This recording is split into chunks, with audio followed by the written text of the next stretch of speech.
Do you work or study? Well, I'm still a student. I have just completed my 10 plus 2 and I have plans for my further studies now.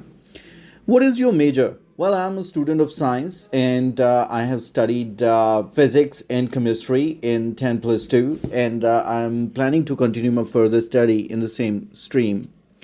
Why did you choose this subject or this major?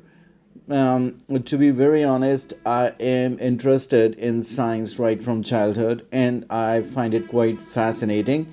In addition, science is one of the most practical and interesting subject to study at school. For that reason, I chose it as my major. What is the most difficult part of studying that subject? Undoubtedly, there are extremely difficult aspects associated with studying science. There are so many things that we have to understand at the same time. We have to memorize them. For example, the chemical formulas in chemistry, and there are many laws in physics which can be quite challenging for students. And these are the aspects that I find quite difficult. Do you plan to use the subject you are studying in the future? As said, I am intended to continue my further study in the same stream, and for that reason, I surely have plans for studying it in the future. The fact is that science has a lot of future prospects. For that reason, I'm intended to study it in future. Do you play any sport?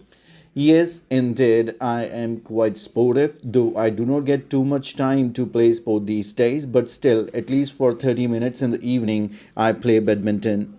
Do you watch sports on TV? I must say it is my favorite thing to do.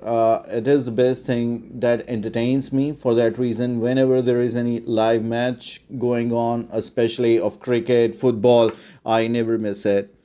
What is the most popular sport in your country? Without any doubt, it is cricket because almost every Indian follow cricket, and we have a very solid cricket team, and that's the reason why it is the most popular game. Though other games are also gaining popularity in my country these days. How do people in your country stay fit? Well, there are numerous things that people do to stay fit. I must say that most important thing that people do, and not only Indians, many others follow Indians, and they too practice yoga and going for a morning walk, joining gyms, and even just taking good care of their diet are some of the ways to stay fit. Is it important for children to play? Part 3 follow-ups. What different type of traditional products are produced in your country? India is very famous for its traditional products, clothing material, and there are so many different type of attires that are produced only in India and exported in all different parts of the world. For example, saris, kurta pajamas, dhotis, which are associated with particular cultures of India. Then we also produce jewelry and some handicrafts, and other things are primarily produced in my country only. In your opinion, why do traditional products attract tourists? As far as I can understand, traditional products are very unique to a particular place and they are so hard to find at any other place. For example, you visit any shopping mall of the world, you would find almost similar products being sold. But when you visit a particular historical place, a monument, or a small city, you find the things that you do not find anywhere else. For that reason, tourists easily get attracted towards traditional products.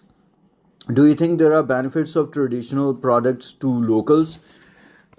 Yes, I can certainly say because no doubt tourists get attracted and buy them just as a souvenir or just to experience it. But locals are being using those kind of products for ages.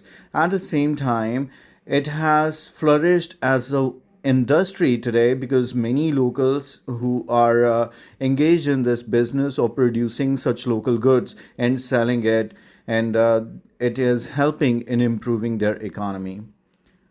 Do you think that government should help in the promotion of traditional products?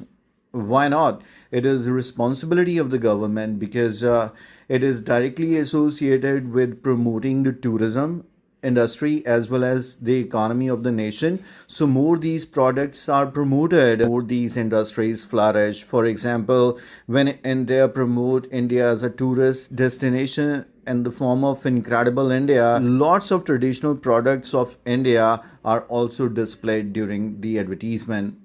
Do you think because of globalization, countries are adopting each other traditions? It's true to a great extent because earlier people were just following their own customs and traditions because countries were virtually disconnected with each other. But today, because of globalization, the world has turned into a global village where people from all different parts of the world living in multicultural societies together, where they get to know about each other cultures and traditions and customs, and if they find them interesting, they don't hesitate to adopt them. Did the traditional things of the past are better quality than present day things? I agree to a great extent, and I would like to take furniture as an example. Though the furniture in the past were extremely bulky as well as space consuming, but they used to be made of hardwood. They used to be very tough, and even today, the antique furniture, almost 100 or 300 years old, is in very good quality. But today's furniture is kind of made of paper and very flimsy material. That's why it lacks the quality, though it has compact design and beautiful looks as compared to the traditional one. Do you think it is necessary to protect traditions? I completely agree because if we are not going to save our traditions, we are going to lose our culture as well as our identity, because traditions are something. That's the reason why people living in multicultural countries try to keep up their traditions so that others can recognize them according to their traditions and customs that they follow.